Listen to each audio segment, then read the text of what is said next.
Welcome back to the ZOiS Lecture Series on Ukraine. It has the title Ukraine, What Social Science Research Tells Us or Told Us. And it is a lecture series that we've run in cooperation with Humboldt-Universität in Berlin. My name is Gwendolyn Sasse. I'm the director of ZOiS, the Center for East European and International Studies in Berlin. And tonight, I'm very happy to welcome Yuliya Bidenko.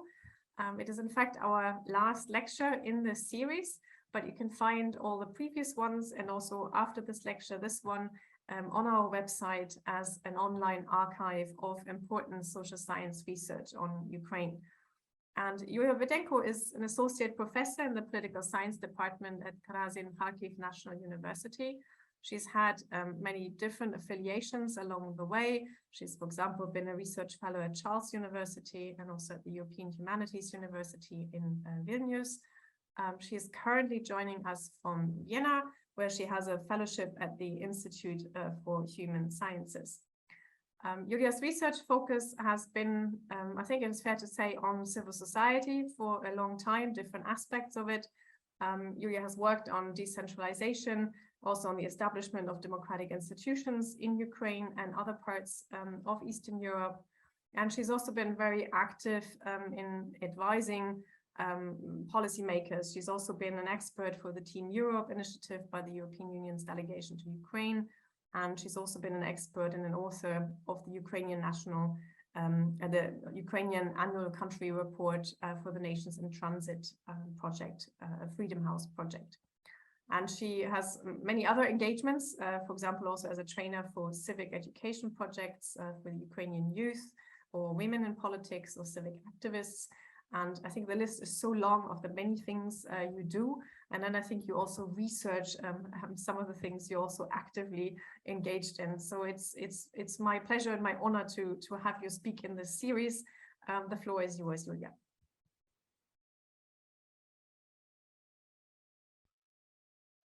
Dear Professor Sasse, it's an honor to me to be here, and I would say that it is very challenging for me to provide the kind of a conclusion of this brilliant series of the ZOiS lectures about Ukraine and Ukrainian case. So I want to apologize if I repeat some points of my colleague, but I do believe that maybe it could be kind of a conclusion that will make your audience to come back to some lectures and maybe to investigate some aspects of my presentations more, applying to the wonderful presentations of my predecessors there.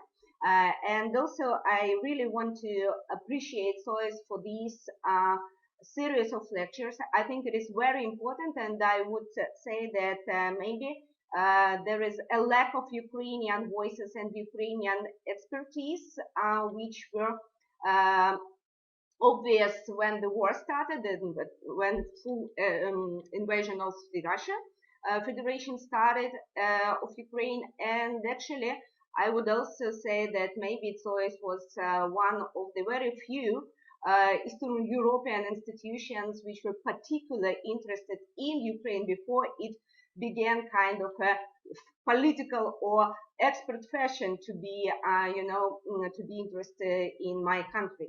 So thank you very much, and my also some acknowledges now come to the Institute für die Wissenschaften Convention.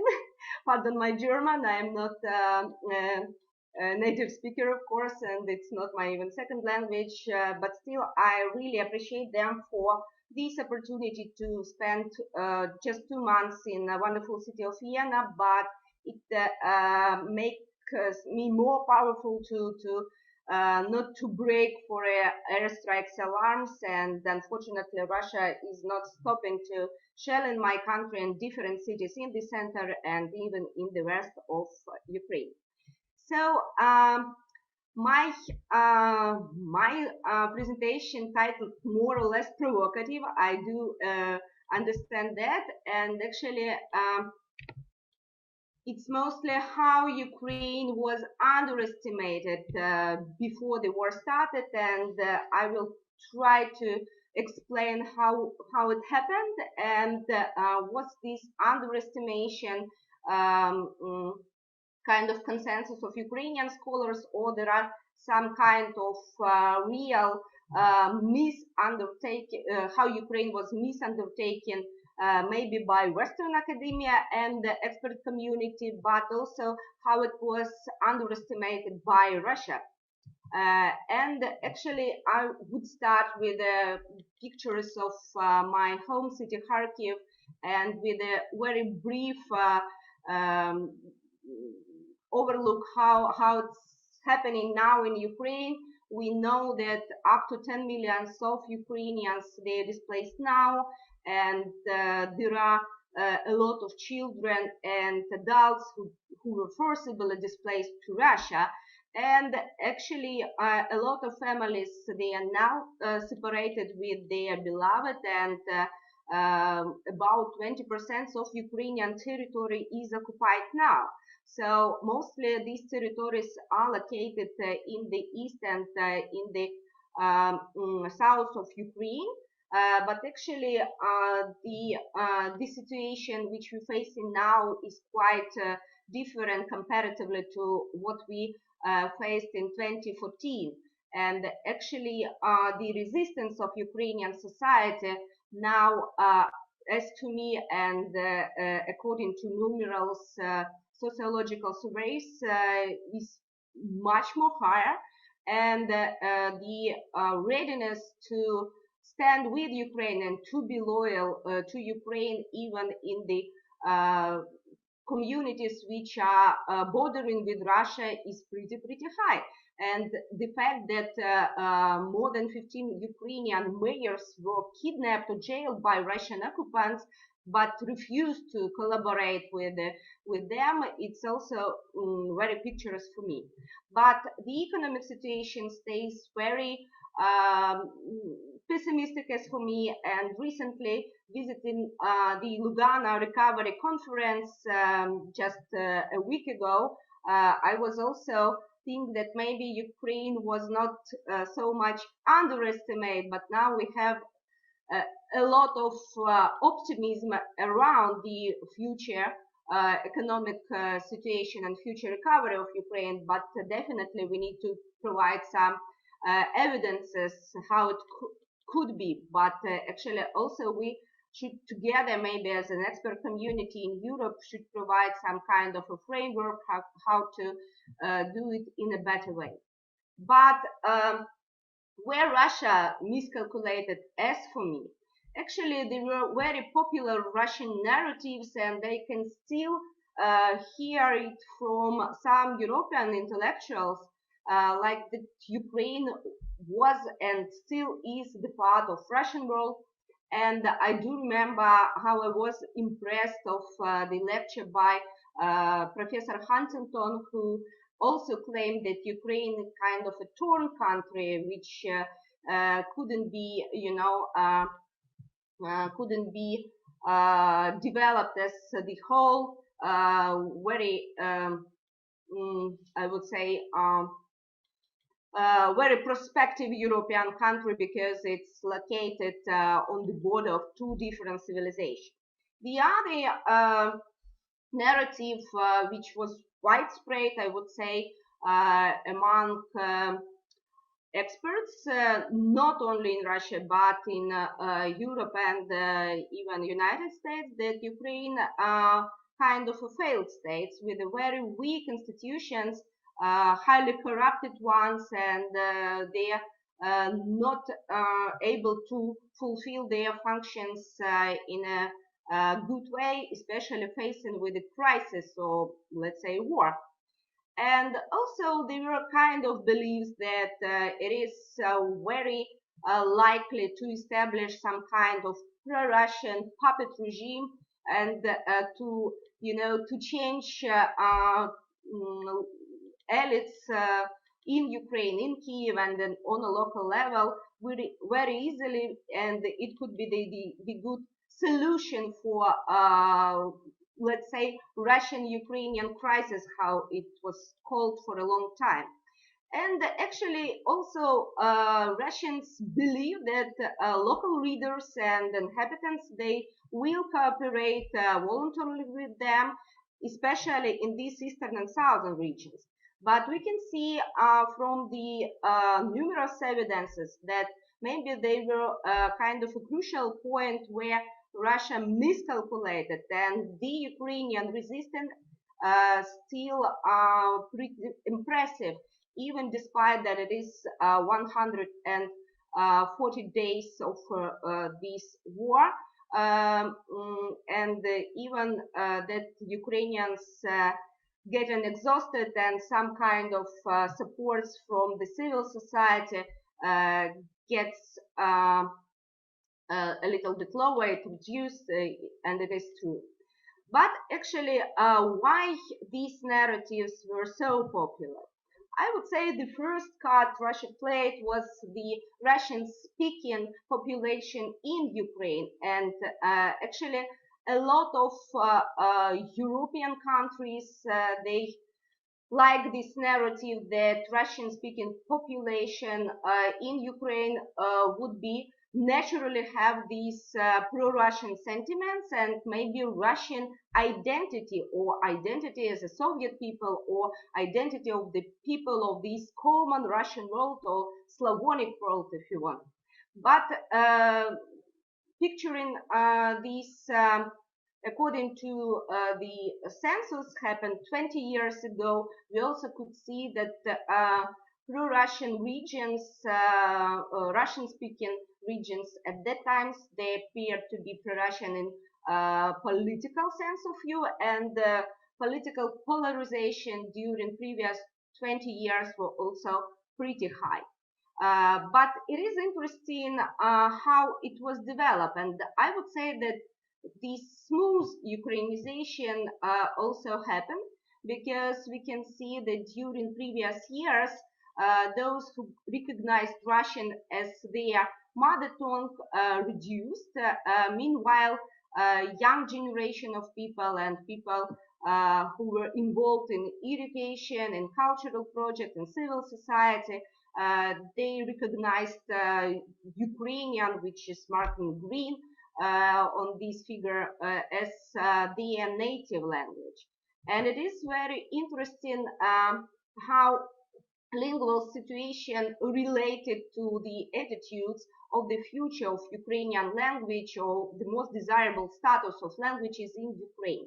So we can see that actually a lot of people still recognize themselves to be Russian speaking in Ukraine, and I would say that only half of population there speaking Ukrainian on a daily basis in their families. A lot of people, like 1/3 of Ukrainians, they can use both Ukrainian and Russia. I belong to this group as well. Actually, I'm speaking Russian with my mom, but I'm applying in Ukrainian to some of my friends, to my colleagues, and to my father. It's very interesting situation, but it is very common to a lot of other Ukrainians. But when we see how Ukrainians thinking about the future and legal status of the languages in Ukraine, we can see how this attitude to Ukrainian is to be the only state language increased during the years, and it is very interesting that it is not related so much with the language that people used to, in their families. So there is some kind of gap between usage of languages and the point of view how languages should be organized on a state level. Actually, it is very close to the I would say civic identity of Ukrainians. Now, vast majority of Ukrainians consider themselves not based on their lingual or ethnical belonging, but they consider themselves to be citizens of Ukraine on the first hand. And actually, the regional, or I would say local identity is also pretty developed. They are not in contrary to each other, and I would say there is a positive effect of decentralization. And actually, what is pretty new in this identity is that a lot of Ukrainians, about a quarter of Ukrainians, consider themselves also to be the representatives of European civilization. Meanwhile, this identity as a Soviet person, it was reduced especially since 2014. Actually, it's also related with the public support of the EU integration and this new European self-identification, pretty related to the narrative that Ukraine will enter European Union sooner or later. And since 2014, I would say that very few political parties argued that it is a necessary step to Ukraine. Actually, a kind of consensus was reached after 2014, and we can see that these aspirations about European future of Ukraine, they were increased. Well, actually, applying to the most recent sociological surveys, we can see that this support of European integration may be one of the highest since 2014. And a lot of Ukrainians, they now, after Ukraine got this candidacy, believe that it is achievable goal for the next 5 years. It is interesting that support of NATO membership also has increased, and definitely it is related to the security issues. It was declared through previous 3 months when Zelensky and his team tried to, present the new destinations of security, or new shapes or new formats of security, guarantees for Ukraine, and applying to these potential alliances with Poland and United Kingdom. But still we can see that NATO and joining Western security structures still kind of desirable thing for Ukrainians. And it is very interesting that this support and this partial Euro integration, it doesn't so much depend on regional belonging, how it was portrayed before. So it was kind of a common position that Western regions, they're more integrated to European Union cooperation. They are more integrated to people-to-people contact. They have more developed infrastructure and expertise. But actually, we can see from Nova Europa Center, they producing and presenting this European map of Ukraine annually, and that is a third map, I do believe. And we can see that regardless the regional division, some regions they are more integrated to, or more ready to this closer relations with the European Union. Meanwhile, others they are less developed in their partnerships or in their joining European programs. It is very interesting at the moment that we can see that maybe the support to join EU reached its historical highest point in eastern and southern regions. It is one of the most recent polls provided by Kyiv International Institute of Sociology and National Democracy Institute. And we can say that there is no so much cleavages between Ukrainian regions regarding the European Union perspectives. And really a lot of people not only want, but they expect Ukraine to be a part of Europe, and it is challenging both European Union itself and Ukrainian elites, because now I think these promises would be one of the most important regarding the potential political programs and promises from political parties and leaders. But actually, I would also apply to political and electoral divisions in Ukraine, and what actually was a ground to the foreign experts consider Ukraine to be cleavage or torn country. We can see that actually during decades Ukraine was really supported.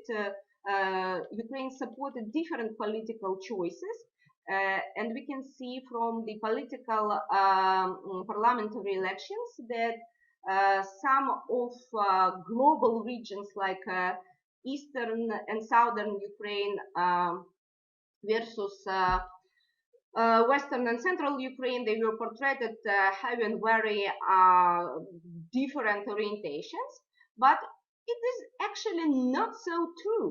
Because when we see how people choices were provided in single mandate constituencies, we can see that this division wasn't so obvious.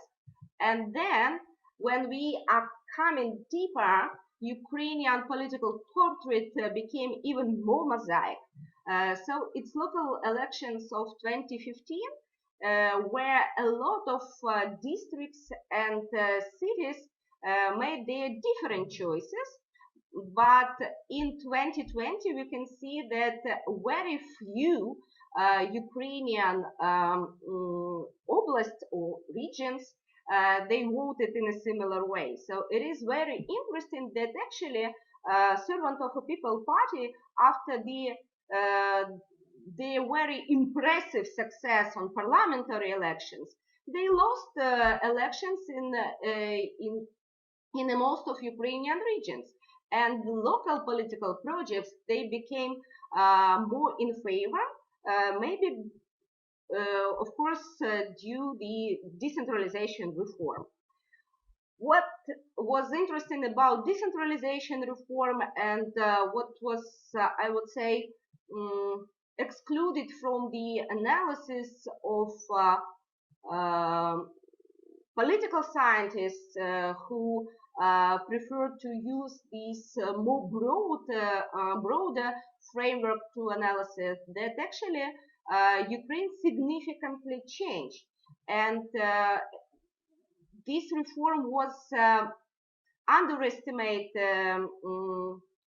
because mostly it was reported by Ukrainian politicians and officials only in some numbers, and it always raised numerous questions why it is so important to reduce the number of communities or to let's say increase budgets. But actually, as to local Ukrainian analysts who are really interested in decentralization reform, it increased the level of participation, and it is increased the level of trust to local governance and to local institutions.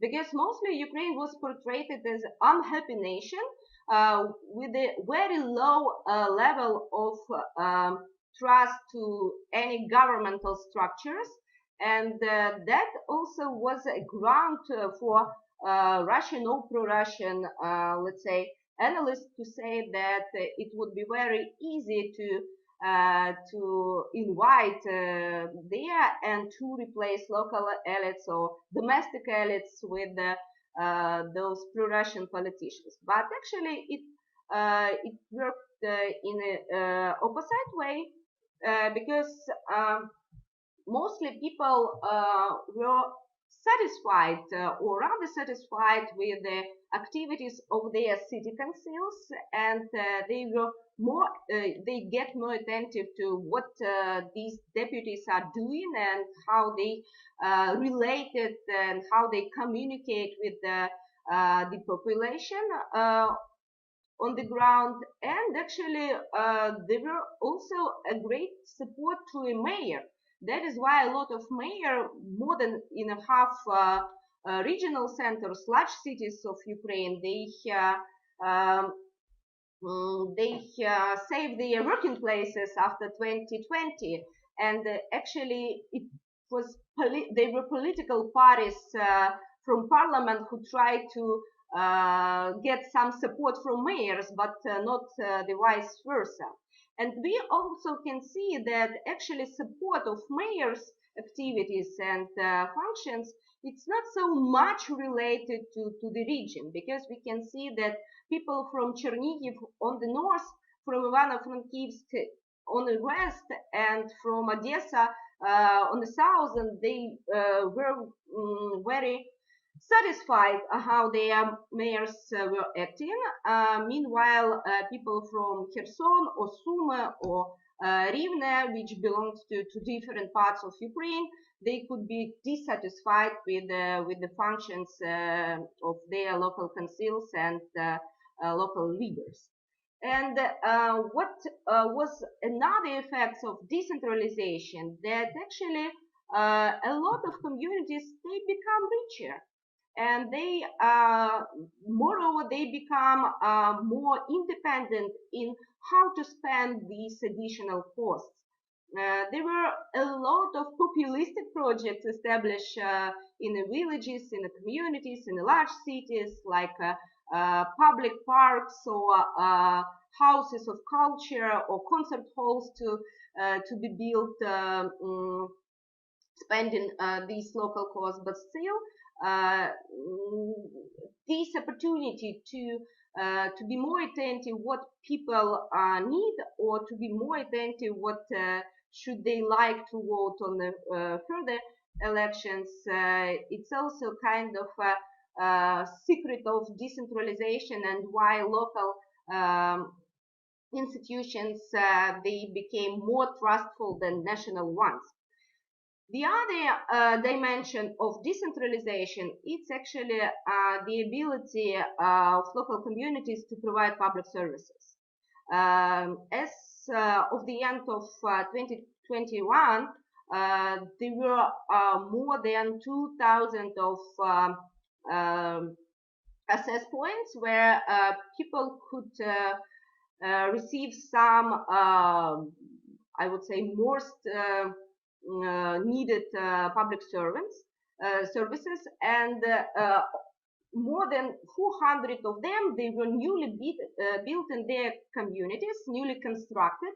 And that is how decentralization and EU integration were connected in people's minds, because they can see the European Union flag, they can see the support from European Union, which came to their very small villages and get and provide for a local public better services than it was before.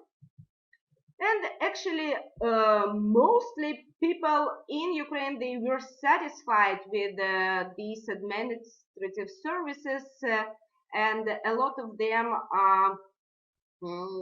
really will appreciate these policies, and they connected this way local government, national government, which was also responsible for some of these services, and the European Union. And actually, we can see that in historical perspective, since decentralization started as reform, mostly people were satisfied with with these public goods and services provision. And in most communities or in most large cities, this satisfaction grows during the previous years. And actually another dimension which is important for decentralization reform is the increase of civic participation and civic awareness. Civic participation was, as for me, also somehow underestimated in European studies because there are numerous indexes and indicators, and one of the most important was the formal participation. How many people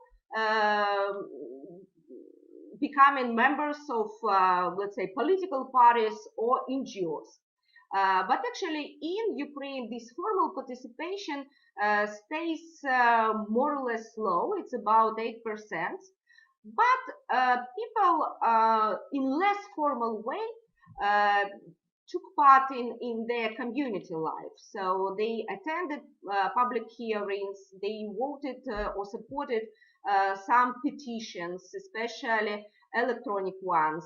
And now it's about 1/3 of people who said in 2021 and that they were participated in community life during previous year in one or another way. The other is important thing that local government themselves and local council deputies themselves, they became interested in providing people information how to participate in this community life and what to do and whom to address with their problems.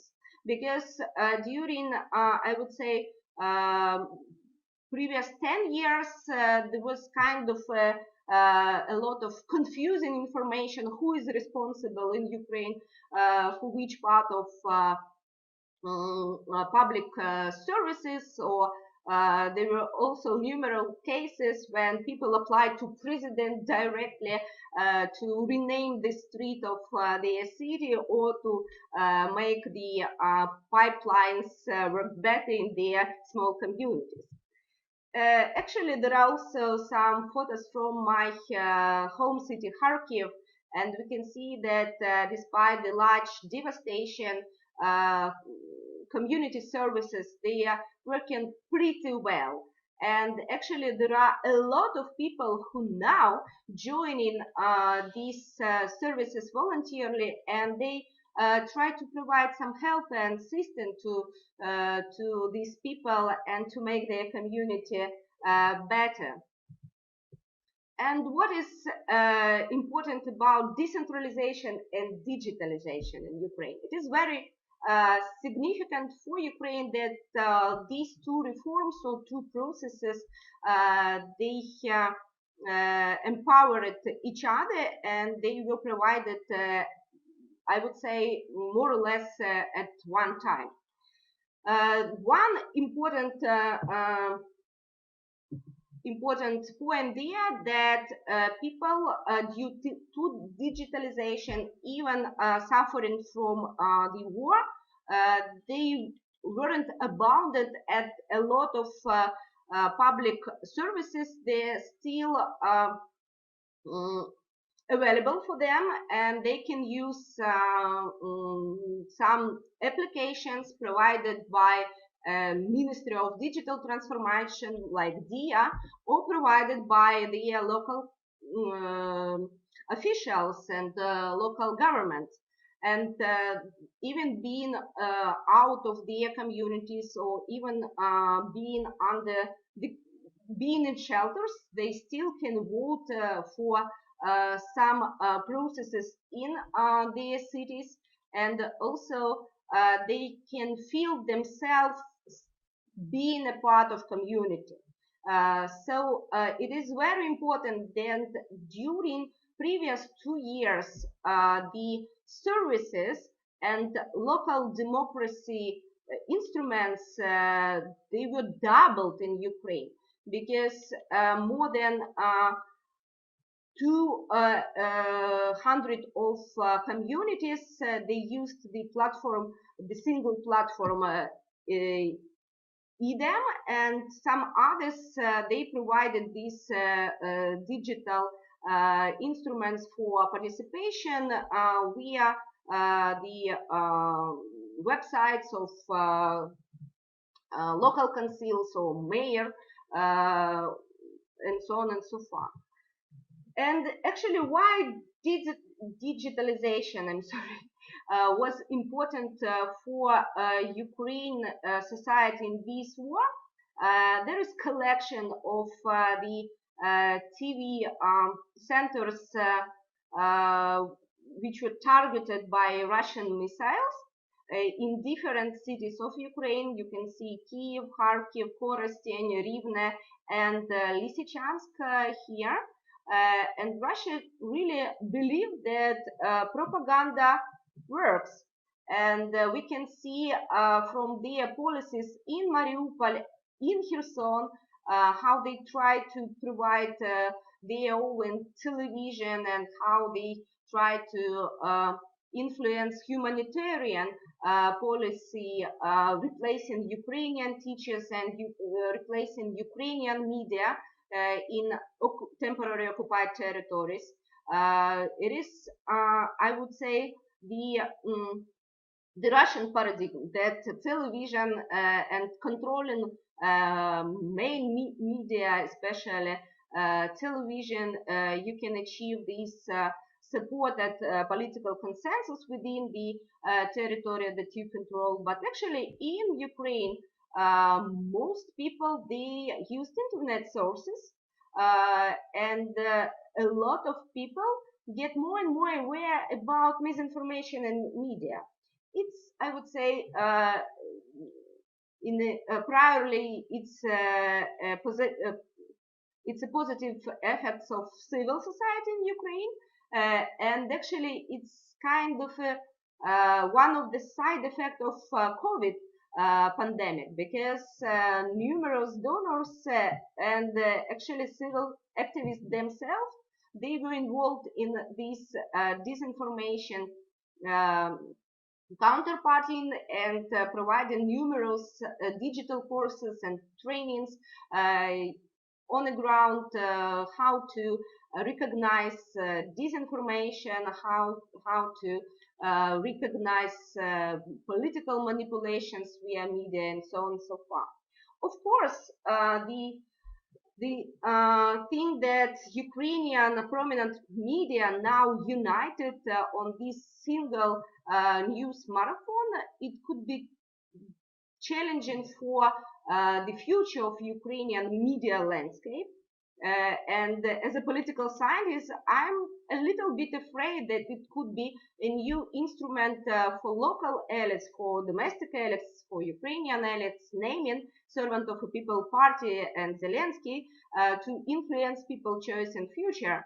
But at the moment, Russian propaganda is not so efficient because people, they more oriented to different sources in social media, and they compare messages from different sources, and that is why digitalization of Ukrainian large cities and even small villages, where about 68% use social media and internet on a daily basis, is very picturesque in this perspective.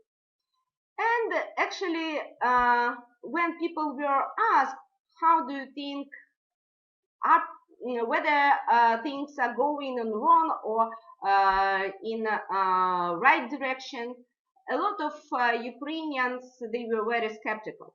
They say that mostly things are going in the wrong direction in their country, taken in general. But as we can see from the previous evaluations of how, for example, public services are organized in their communities, how local officials are acting, we can see the huge gap. And I would say that maybe it is more emotional evaluations, because in Ukraine, due to this highest level of political competitiveness and these multiply sources and this digitalization and I would say diversification of the information, people mostly prefer to criticize government, parliament, and president.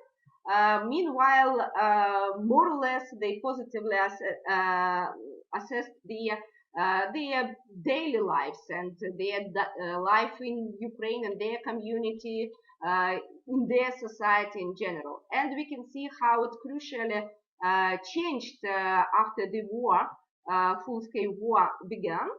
And now a lot of people in Ukraine, they believe that actually things are going in the right direction, and Ukraine will win due to the efforts of civil society and its resistance. It is very interesting that despite the I would say awareness, or despite the previous experience from the conflict countries in Ukraine during the martial law, liberties and abilities of civil society to act, they weren't be reduced so crucially.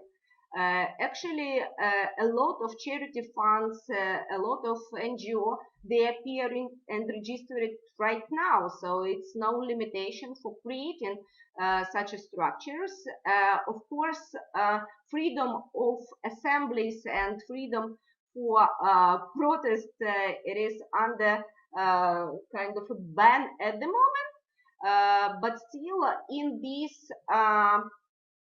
this digital sphere, in this communicational sphere, civil society operating pretty actively, and maybe even more active than it was before. We can see that civil society organization sustainability index was very high for Ukraine, and actually I want to remind that it was one of the highest comparatively to all post-Soviet space, post-Soviet countries, except Baltic ones, of course. But it was even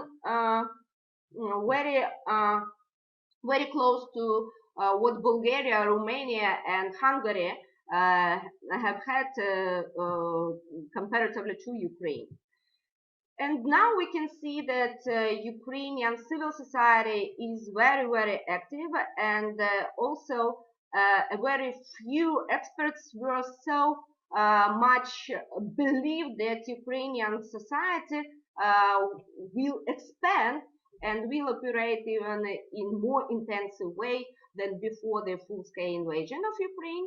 And this is for me also kind of a point where a lot of people miscalculated. So it was a position that only due to the foreign donor support Ukraine civil society could exist. These arguments were also empowered regarding the communication with the Kiev-based organization, and there were very few beliefs that people could operate on the ground, and the local structures they would have the crucial, I would say, role in this resistance. But actually, if we can apply to the sociological surveys, we can see that regular Ukrainians, they made their contributions, they volunteered themselves, they, let's say, trolled or tried to make their input in informational resistance. They tried to apply to their Russian friends and relatives. They tried to show how this disinformation could affect them personally, and they were more careful with this spreading the fake news and so on and so forth. And actually, if we are taking our look to the latest survey, we can say that people are speaking Ukrainian more, and it also kind of symbolic input in the resistance. They still donating money to armed forces. They donating money for humanitarian help, and these attitudes to IDPs at the moment also one of the greatest features of Ukrainians who provide IDPs with the clothes, with free accommodation, try to volunteer in themselves and try to engage these people in public life in their communities. And actually, that is one, I would say that the perception of Ukrainian cohesion was and still is extremely high. And we can see that East and West, as a parts of Ukraine that were portrayed to be very different from each other, they feel this cohesion. And actually, a lot of people still have this belief that Ukraine will be even more strong and united after the war will be end. But how it would be end and what is the future for Ukraine most desirable by Ukrainians, we can also see that the huge support of democracy as the main way of Ukrainian development is also something new for Ukrainian society, because for decades they were part of people who smaller part of people I should say who believed in this strong armed concept, and only after 2014 there were more and more people who said that democracy, fully functioning democracy, will be the most preferable way of Ukrainian development. And actually, people, despite all the problems and despite all the huge losses of Ukraine at the moment, try to be optimistic about Ukraine's future. And if to compare with the similar questions asked to people a year ago, we can see that this optimism increased. That is why Ukrainians, they are confident that Ukraine will be able to repel Russia's attack, and maybe the question of how to achieve this victory, how to achieve this peace, would be the one of the key question of current political discussions and social discussions as well. But we can see that Ukrainians are not very they are not proponents of giving up their territories, and those communications which are possible at the moment with people on occupied territories, especially on southern part of Ukraine, in Kherson, in Zaporizhia region, in numerous communities of Kharkiv region as well. They are showing that people there, they are waiting Ukraine to come back, and they are waiting to be released.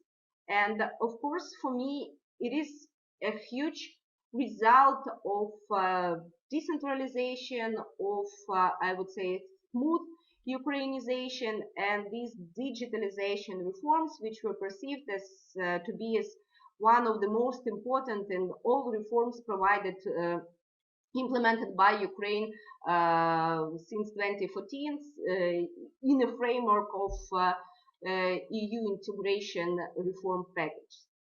So it is still complicated for me how Ukraine was underestimated and maybe we are trapped in other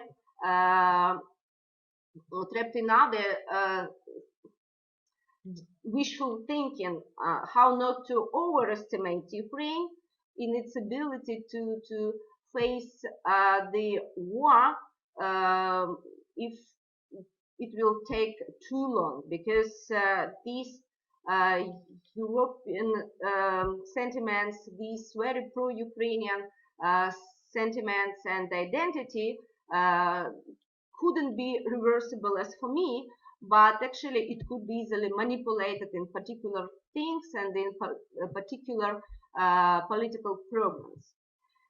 So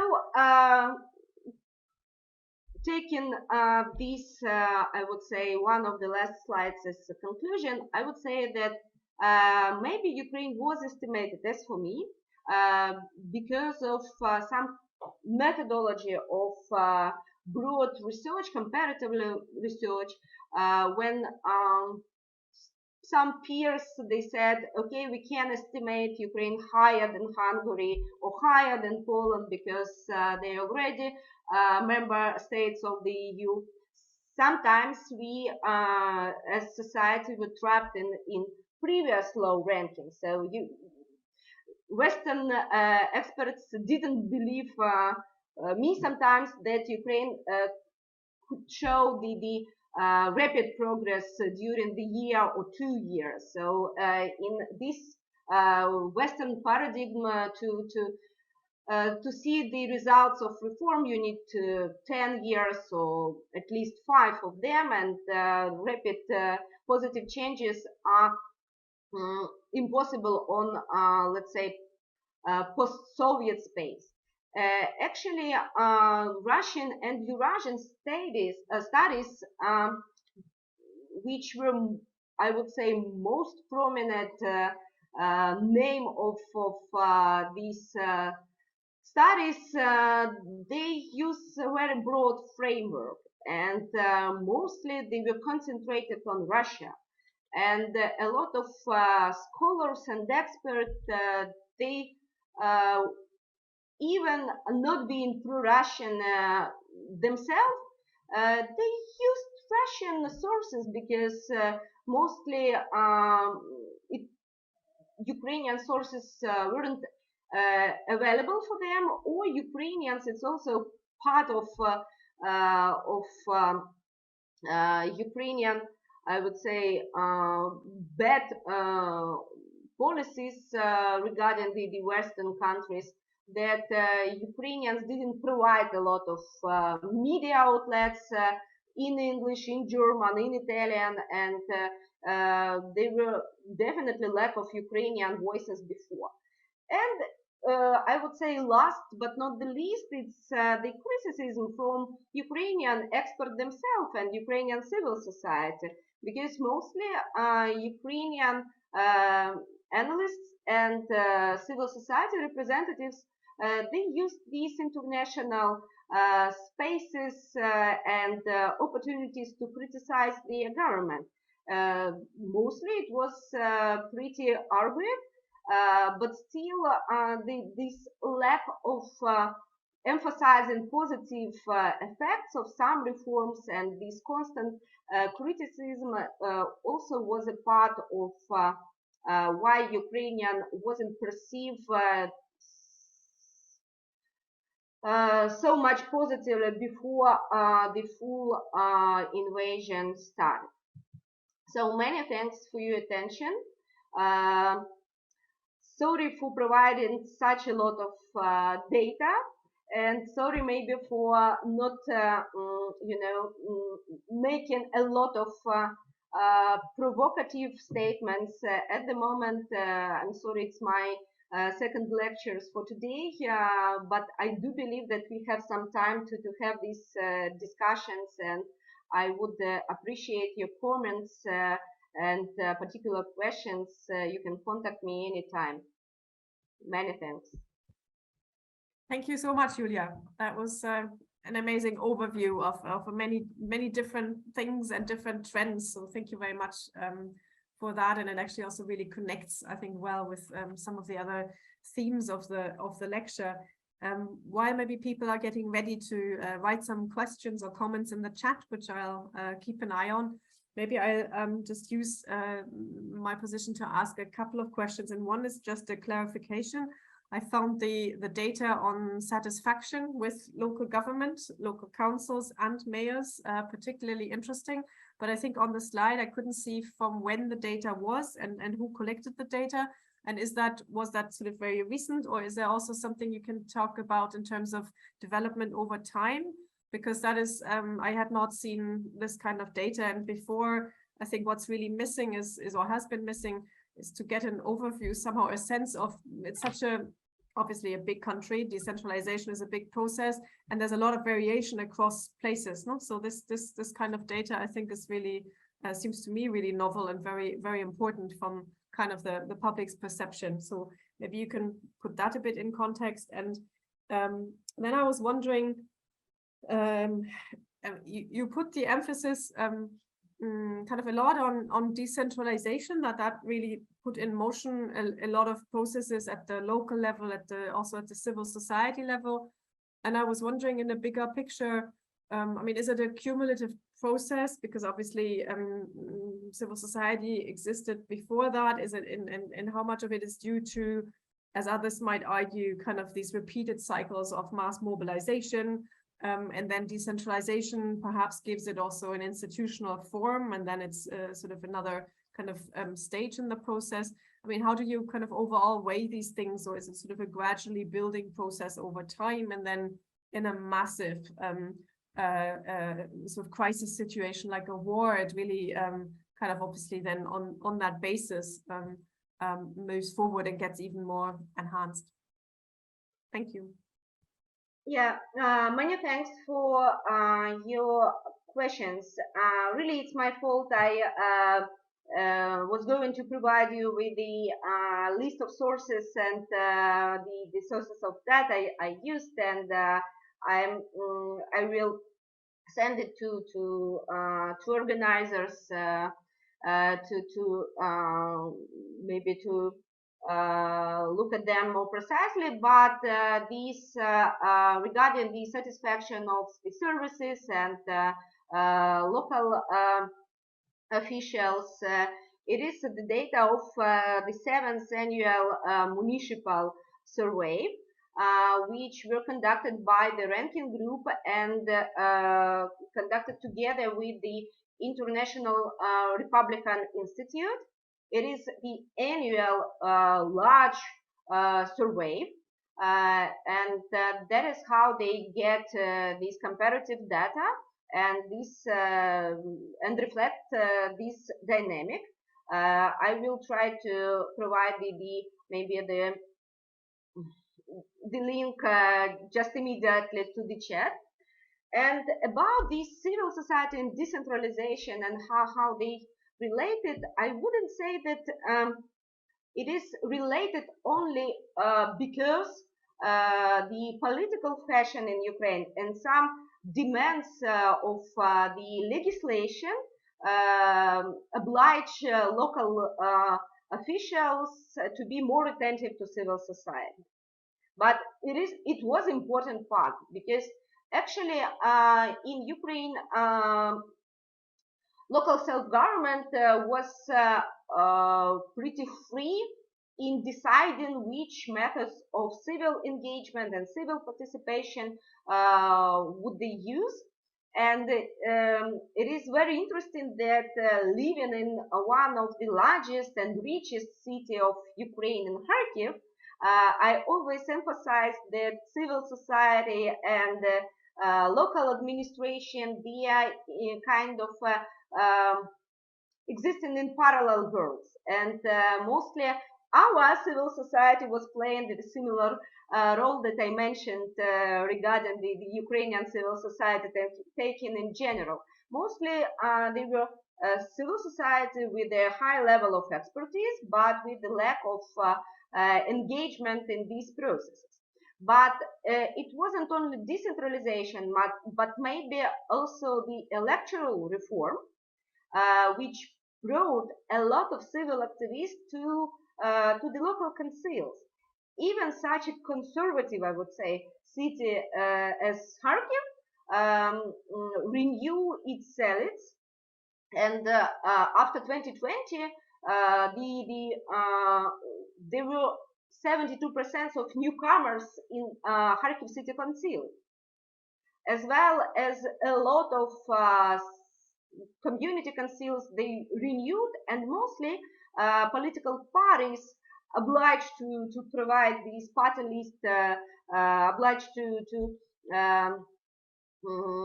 be competitive in this party list system, but they weren't so much developed in Ukraine, that's true. So they were seeking of people who would be active and who has these connections with the voters on the ground. And that is why I would say that after 2015 we have a huge portion of activists enter into local councils, and after 2020, due to not only to decentralization but also to electoral reform, this number even increased, and this share even increased. Thank you so much. I'll ask a follow-up question because I don't see anything in the chat yet, but please, everybody kind of listening in, feel free to share your comments or your questions. Because you just mentioned also electoral reform, and one thing I'm wondering about in terms of decentralization, to what extent kind of political structures are also getting strengthened. No, is it more a process so far? And I think it all can't happen at the same time, but I think it wasn't the case yet that parties were, for example, locally very rooted, and it's still kind of a very personalized system of politics at that level. And maybe that also explains why some things get done and why there's sort of satisfaction about this as well. No? So kind of in your research, sort of what do you also find, what kind of were maybe missing pieces to translate that into kind of also politics that is rooted, be it through parties or other links, no? Sort of that is probably sort of the next step, and maybe that is why throughout the country there was variation, because a lot still seem to depend on kind of who the mayor is, and that's why I was interested in also the data on the local councils, because at least kind of from the little research I've done on that, my sense was that inside councils decision making hadn't changed all that much. But what had changed was that the budget was now located at the level and where mayors were kind of using those resources well, it really made a difference. But maybe we're already beyond that point. Maybe things had changed. Yeah, that's very interesting point. But I would say that there is also another side of it. From the one point of view, really, these populistic mayor parties, they were very successful on this local level, especially in the large cities like centers, capital of regions. But actually, they weren't so successful in other communities of the region, if we are taking it. And not all of them were successful on the oblast or regional level.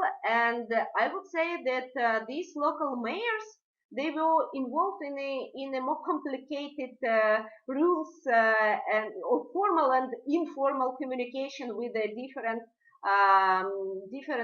level of governance. From the one point of view, there are still some common functions in between of the oblast or regional administration and large cities. So they need to communicate that, especially during the war, they are mostly acting all together.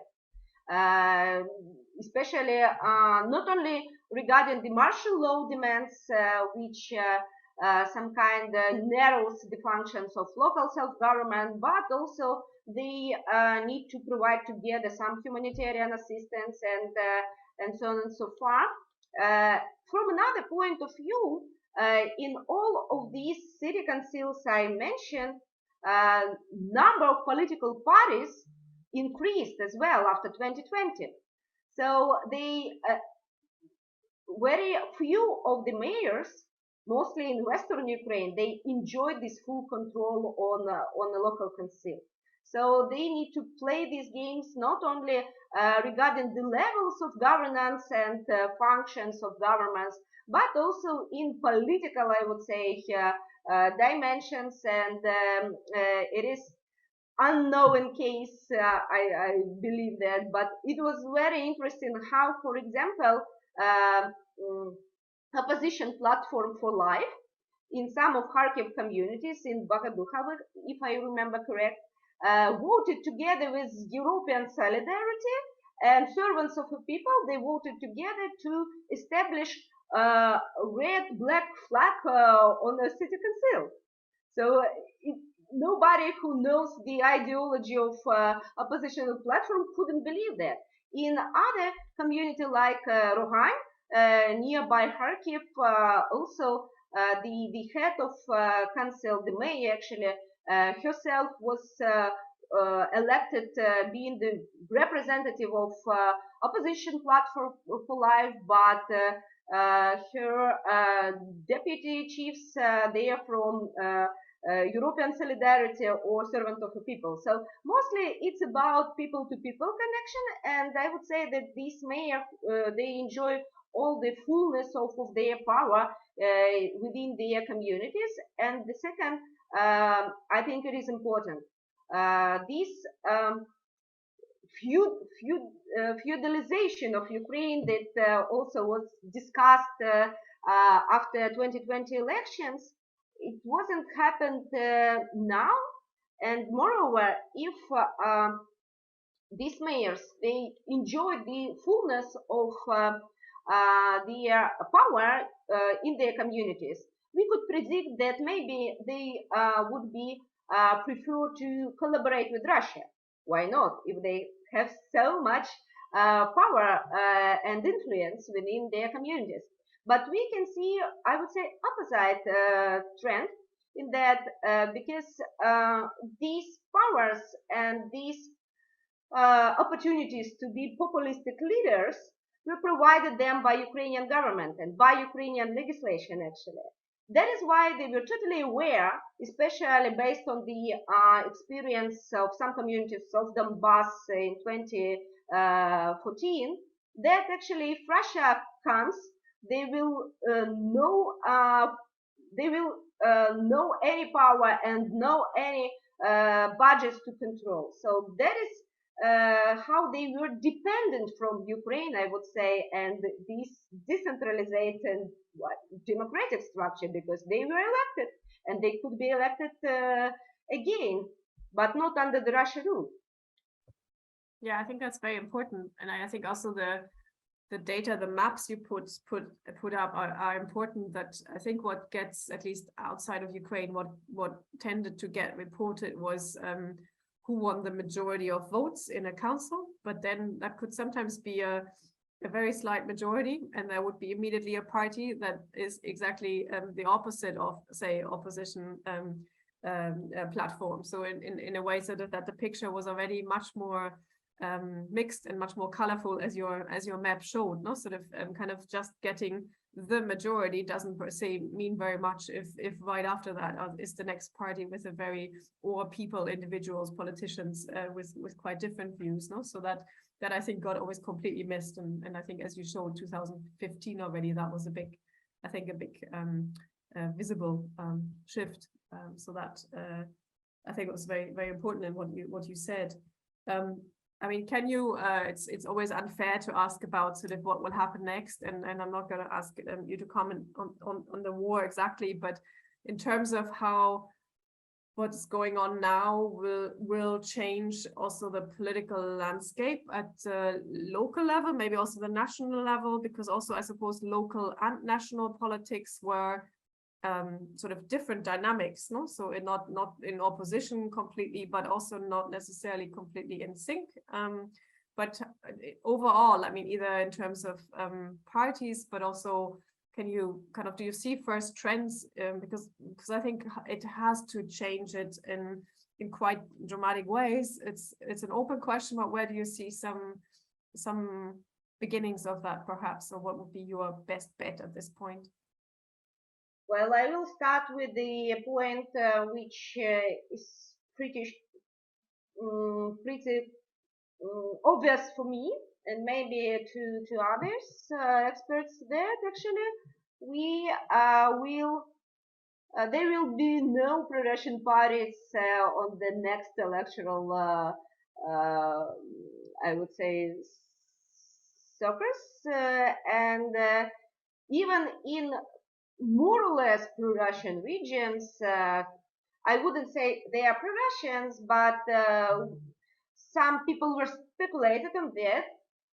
We have the trend that when the first sessions of local councils, I mean regional one and city one, they were held.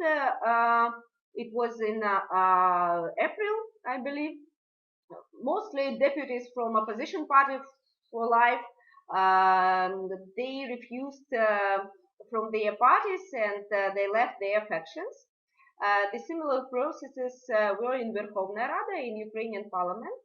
And it is interesting that despite that there is a court decision which banned these parties and their registration, there was kind of a movement from bottom, and a lot of deputies, they reconsidered their positions. I don't know how sincere it was, but even having Mr. Dobkin, who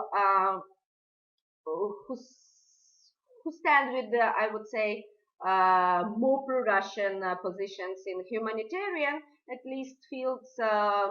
He didn't claim actually during the elections of mayor that he wants to get this peace and the rest with Russia, but he said about this humanitarian and lingual and cultural decentralization. So he argued that Ukrainian cities like Kharkiv and others, they need to go back to Russian speaking education at schools, but he wasn't supported with that. And recently, like 2 weeks ago, he declared himself to be nationalist, and he's wearing this Ukrainian symbolic, as a lot of people who were answering the recent survey, whether you speak in Ukrainian, whether you wearing some symbolic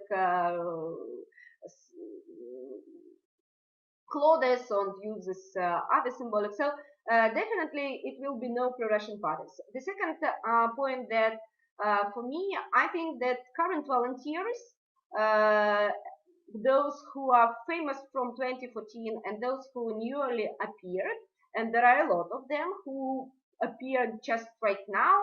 A lot of youth were engaged in these processes. Some of my students, being only 17 years old, they participated in these, humanitarian aid provisions. But these people definitely, together with the territorial defense troops, together with the soldiers, they would be the core staff or core, I would say, people to become a new political elites on the ground and on a national level. And the other thing that I am afraid of, actually, that it is kind of very, it could be very seductive to Zelensky and his team to use this martial law and to use this military administration as the instrument to control local self-government further and longer than it is needed. Because we also faced this situation on Donbass, Ukrainian-controlled Donbass territories, where 18 communities, they didn't have any local elections. And it could be the instrument how to control these local processes and delegates, especially when they will face the decrease of personal support for Mr. Zelensky. I do believe that they will face it. Thank you very much for sort of looking ahead for us and with us. I think I've asked you quite a lot, and you've covered a lot of ground in your lecture. I think we will leave it here and close this session and also our lecture series for now. So thank you very much, Yuliya, for participating in it. And as I said at the beginning, we will also put the recording on our website, and we can see already that also previous lectures are still being listened to a lot also afterwards, when maybe it's not the middle of the summer. People will also come back to that. I think in the autumn we will still kind of announce again and again that we have this, and we will build on that in the coming weeks and months. And we hope to be in touch with you, Yuliya, and also think of other ways of cooperating. So thank you so much. That was a brilliant conclusion to our lecture series. Thank you. Thank you for having me here, and thank you for your complicated questions, but they demonstrate huge expertise in Ukraine, and definitely representatives of ZOiS. They are not among those experts who avoided, the deep expertise in Ukraine and how to reach the better data regarding the processes on the ground. Thank you so much. Thanks for your kind words, but clearly that only works in cooperation with you. Thank you.